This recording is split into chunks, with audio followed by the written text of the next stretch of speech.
Neck అనేది round shape రావాలి పర్ఫెక్ట్గా అన్నప్పుడు స్ట్రైట్ పీస్ తీసుకోకూడదు, క్రాస్గా పీస్ని అయితే కట్ చేసుకోవాలి.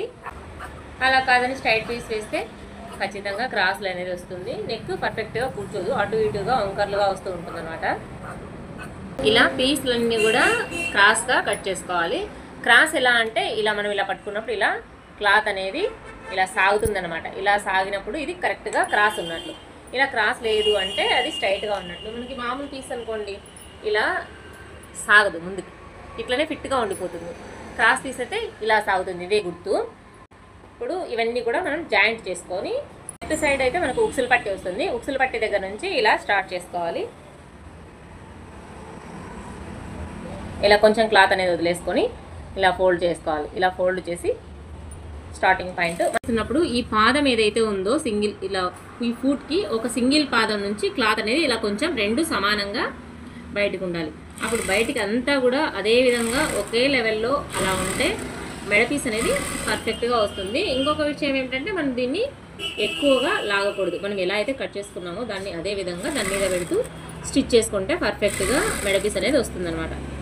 ఇలా కంప్లీట్గా అంతా కుట్టేసుకున్న తర్వాత ఇలా టర్న్ చేసుకోవాలి. టర్న్ చేసి కరెక్ట్గా ఇలా ఫోల్డ్ చేసుకోవాలి. క్లాత్ని ఇలా ఫోల్డ్ చేసి ఒకటే లెవెల్గా కుట్ అనేది అటు ఇటుకి, ఇప్పుడు మనం క్లాత్ కుట్టేస్తున్నాం కదా ఇటువైపుకే ఉండాలి తప్ప క్లాత్ స్టిచ్చింగ్ కరెక్ట్గా ఇక్కడ ఈ కిందికి మాత్రం అసలు ఒకవేళ కిందికి దిగిందంటే అది పర్ఫెక్ట్గా ఉండదు అనమాట. ఇలా రాలేదు అంటే ఇలా కిందికి వస్తే బ్లౌజు కుట్టు బ్లౌజ్ అనేది టర్న్ అవుతుంది. సో ఇలా నీట్గా ఒక ఎడ్జ్లో మొత్తం టోటల్గా కూడా వేసుకోవాలి.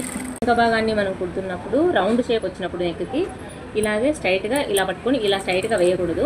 నెక్ ఇలా టర్న్ చేసుకుంటూ ఈ పాదాన్ని ఇలా లిఫ్ట్ చేస్తూ కొంచెం పైకి తీస్తూ టర్న్ చేసుకోవాలి. ఇలా తీసుకోవడం వల్ల నెక్ షేప్ అనేది పర్ఫెక్ట్గా రౌండ్గా వస్తుంది. ఇలా ఒక్కొక్కసారి ఇలా పాదాన్ని పైకి ఎత్తి అలా దించుతూ ఉంటే నీట్గా కూడా షేప్ అనేది వస్తుంది.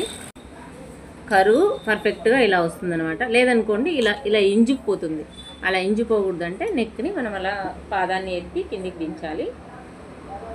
ఇలా ఎక్స్ట్రా క్లాత్ అనేది ఉంటుంది. ఈ క్లాత్ అంతా కూడా మనం నీట్గా ట్రిమ్మింగ్ చేసుకోవాలి. ఇది ట్రిమ్మింగ్ చేసుకోకుంటే వెనక వైపు అందంగా కనిపించదు అనమాట. హెచ్చులు తగ్గులుగా కొంచెం దారాలాగా అలా అనిపిస్తుంది. ఈ క్లాత్ అంతా కూడా నీట్గా నిదానంగా ట్రిమ్ చేసుకోవాలి. లేదంటే బ్లౌజ్కు టచ్ అయిందంటే కత్తెర కనుక బ్లౌజ్ ఖర్చు పడిపోతుంది. తర్వాత షేప్ అంతా షేప్ అవుట్ అయిపోతుంది బ్లౌజు.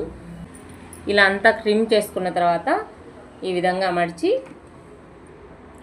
పెద్ద కుట్టు అయితే వేసుకోవాలి. ఈ పెద్ద కుట్టు వేసుకోవడం వల్ల హెమ్మింగ్ చేసినప్పుడు పర్ఫెక్ట్గా వస్తుంది హెమ్మింగ్. లేకపోతే ఇలా మడుచుకుంటూ కుట్టడానికి కొంచెం కష్టం అయిపోతుంది అనమాట.